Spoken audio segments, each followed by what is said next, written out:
नमस्कार दोस्तों, स्वागत करता हूं अपने इस चैनल लॉर्ड स्टडी के ऊपर। आज जो होगा वो एनसीईआरटी मैथ की बात करें क्लास 9th की, तो क्लास 9th में जो एक्सरसाइज नंबर 1.2 है उसके क्वेश्चंस यहां पर सॉल्व कराएंगे और बेहतर तरीके से विद कॉन्सेप्ट के साथ क्वेश्चन यहां पर क्लियर करवाने वाले हैं, वो बेहतर अंदाज में महाकाल के आशीर्वाद से। और यहाँ पर मेरे जो कॉन्सेप्ट होंगे, पिछले वीडियो में मैंने जबरदस्त कॉन्सेप्ट दिए हैं, आप देख सकते हो, वहां से भी कॉन्सेप्ट आप क्लियर कर सकते हो। तो अच्छे तरीके से कॉन्सेप्ट जब आपके क्लियर होंगे तब जाकर के आप प्रश्नावली लगा पाओगे। तो कॉन्सेप्ट के वीडियो आपके डिस्क्रिप्शन में होंगे, सारा लिंक आपको मिल जाएगा डिस्क्रिप्शन में, तो आप देख सकते हो बेहतर तरीके से। चलिए हम कॉन्सेप्ट के साथ आगे बढ़ते हैं। इधर से कॉन्सेप्ट लेंगे, इधर से कॉन्सेप्ट लेंगे और इधर से कॉन्सेप्ट लेंगे और फिर हम प्रश्नावली पर चलेंगे, तो समझेंगे क्या होता है क्या नहीं होता, थोड़ा सा कॉन्सेप्ट होगा। चलिए हम शुरुआत करते हैं बेहतर ढंग से। तो देखो, सबसे पहले एक आपका होता है रियल नंबर। ठीक है, रियल नंबर्स आपके दो तरीके से बनते हैं। रियल नंबर्स आपके दो तरीके से बनते हैं। एक आपका रेशनल नंबर, एक आपका क्या होगा, एक आपका होगा रेशनल नंबर्स या रेशनल नंबर। ठीक है, जिसको आप बोल सकते हो परिमेय संख्या। क्या बोल सकते हो? परिमेय संख्याएं। रेशनल नंबर्स यानी परिमेय संख्याएं। दूसरा आपका होता है इरेशनल नंबर्स। दूसरा क्या होता है? इरेशनल नंबर्स, जिसको आप बोल सकते हो अपरिमेय संख्याएं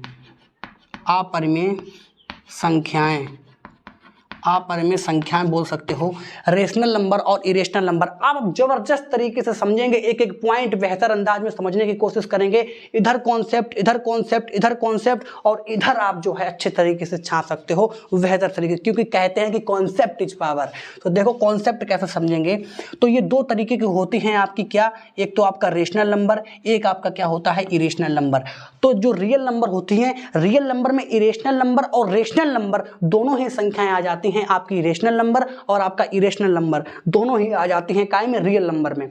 तो देखो कैसे, यहां पर समझो, ये दो पॉइंट हैं। इधर देखो, आपका जो रियल नंबर होगा, रियल नंबर आपका रेशनल नंबर भी होगा, रियल नंबर आपका इरेशनल नंबर भी होगा। यहाँ पर दो फैक्ट हैं, रियल नंबर आपका रेशनल नंबर भी होगा और रियल नंबर आपका इरेशनल नंबर भी होगा, यानी दोनों नंबर्स आपके हो सकते हैं रियल नंबर। ठीक है, वट रेशनल नंबर, अगर आपसे पूछा जाए कि रेशनल नंबर क्या रियल नंबर होगा, तो आप कहोगे जी हाँ बिल्कुल होगा, ये बात सही है।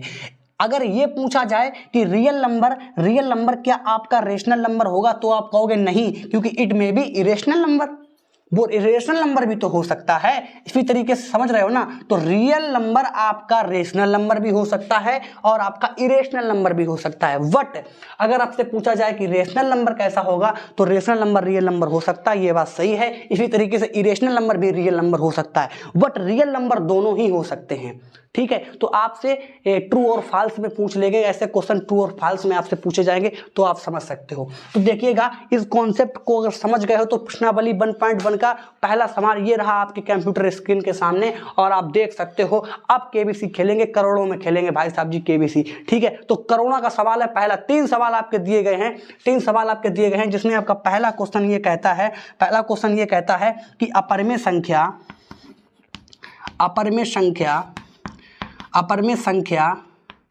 क्या वास्तविक संख्या होगी? अपरिमेय संख्या क्या वो वास्तविक संख्या होगी? ये बात पूछी गई है कि अपरिमेय संख्या क्या वास्तविक संख्या होगी। तो बिल्कुल होगी, क्योंकि अपरिमेय इरेशनल नंबर यानी अपरिमेय संख्या वास्तविक संख्या हो सकती है, बट वास्तविक संख्या अपरिमेय संख्या नहीं हो सकती, क्योंकि वो आपकी परिमेय संख्या भी तो हो सकती है। तो ये बात कैसी है? अगर आंसर से बात करें तो आंसर में क्या लिखोगे? ये बात सत्य है, बिल्कुल ट्रू है। ये बात कैसी है? ये बात बिल्कुल ट्रू है। पहला पॉइंट आपका बिल्कुल ट्रू है। सेकंड आपसे क्या पूछ रहा है? सेकंड क्वेश्चन थोड़ा बाद में बताऊंगा, आप थर्ड क्वेश्चन पे देखिएगा। थर्ड क्वेश्चन में आपसे क्या पूछा है? थर्ड क्वेश्चन ये रहा आपके कंप्यूटर स्क्रीन के सामने बेहतर अंदाज में। थर्ड क्वेश्चन देखिए मेरे बच्चा, थर्ड क्वेश्चन कैसे देखेंगे? थर्ड क्वेश्चन में ये पूछा गया है कि जो आपका रियल नंबर है, वो रियल नंबर क्या आपका इरेशनल नंबर होगा? तो अभी कॉन्सेप्ट देखा था, इधर से पकड़ा था, फिर इधर से पकड़ा, फिर इधर से पकड़ा, और कॉन्सेप्ट इज पावर। अब तो आपके हाथों में पावर है, कॉन्सेप्ट का पावर है। आप बता सकते हो क्या आपका रियल नंबर क्या आपका इरेशनल नंबर होगा? नहीं होगा, बिल्कुल नहीं होगा, क्योंकि वो इरेशनल के साथ साथ यार वो रेशनल नंबर भी तो हो सकता है।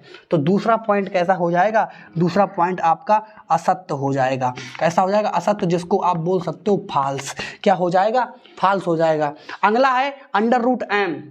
अंडर रूट एम, अगर किसी नंबर लाइन में इधर आपके प्लस के नंबर चलते हैं, इधर आपके माइनस के नंबर चलते हैं, -2 -3, ठीक है। तो यहाँ पर देखेंगे कि यहाँ पर ये पूछा है कि अगर इन माइनस वाली संख्याओं में अंडर रूट लगा देते हैं, अगर इन माइनस वाली संख्याओं में अंडर रूट लगा देते हैं तो ये बात सही है या गलत है। तो अगर इन माइनस वाली संख्याओं में अंडर रूट लगा देते हैं तो वो क्या आपका इरेशनल नंबर बन जाएगा? तो वो इरेशनल नंबर नहीं बनेगा, वो आपका बन जाएगा कॉम्प्लेक्स नंबर। क्या बन जाएगा, वो आपका बन जाएगा कॉम्प्लेक्स नंबर, जिसको आप हिंदी में बोलते हो सम्मिश्र संख्याएं। ये बड़ी क्लासों में पढ़ाई जाती हैं, 11th या 12th में। अभी क्लास 9th में आप इरेशनल नंबर तक ही पढ़े हो, तो इसलिए ये बात कैसी हो जाएगी, ये बात भी आपकी कैसी हो जाएगी, ये आपकी असत्य हो जाएगी। ठीक है, अगला क्वेश्चन देखते हैं। अगला क्वेश्चन देखते हैं। अगले क्वेश्चन में ये पूछा गया है, अगले क्वेश्चन में ये पूछा गया है कि अगर जो पॉजिटिव इंटीजर्स जो होते हैं, जो आपके धनात्मक पूर्णांक होते हैं, यानी पॉजिटिव इंटीजर्स जो होते हैं, अगर उनमें अंडर रूट लगा दिया जाए, अगर उसमें स्क्वायर रूट लगा दिया जाए तो वो आपके इरेशनल नंबर बन जाएंगे क्या? जैसे कि यहाँ पर देखो, पॉजिटिव इंटीजर हो जाएगा 1 0 1 2 3, ये सब आपके कैसे हैं, ये सब आपके पॉजिटिव इंटीजर हैं। सवाल नंबर दूसरा है, ये सब आपके कैसे हैं, ये सब आपके पॉजिटिव इंटीजर हैं। और जब ये पॉजिटिव इंटीजर, अगर इन सारे में हम अंडर रूट लगा देते हैं तो इन अंडर रूट लगाने के बाद में ये सारी संख्याएं आपकी इरेशनल होगी? तो बिल्कुल नहीं होगी, क्योंकि इसमें कुछ रेशनल भी होंगी। 0 का करेंगे 0 आएगा, 1 का 1 आएगा। 0 कैसी होती है, 0 आपकी रेशनल होती है। 1 भी कैसी होती है, 1 भी आपकी इरेशनल होती है। इसी तरीके से अंडर रूट 2 ये आपकी इरेशनल हो जाएगी। अगर 4 का बात करें तो 4 का कितना आएगा, 2 आएगा, तो 2 भी तो आपकी इरेशनल होगी। उसने ये पूछा था कि अंडर रूट लगाने से क्या आपकी वो संख्याएं आपकी इरेशनल आएंगी? इरेशनल के साथ साथ इरेशनल ही तो नहीं आएंगी, इरेशनल के साथ साथ वो रेशनल भी तो आ सकती हैं। तो ये आपका दूसरा सवाल भी आपका पूरा अच्छे तरीके से कंप्लीट हो गया, क्वेश्चन नंबर 2। आप स्क्रीनशॉट लेने बेहतर तरीके से, और इसी तरीके से बेहतर वीडियो पाने के लिए हमारे इस चैनल को सब्सक्राइब करें। और मैं आपको जो इसका जो अगला टॉपिक का जो सवाल है, उसका एक कॉन्सेप्ट छुपा हुआ अगले वीडियो में बताऊंगा। तब तक के लिए यहाँ पर जय हिंद, जय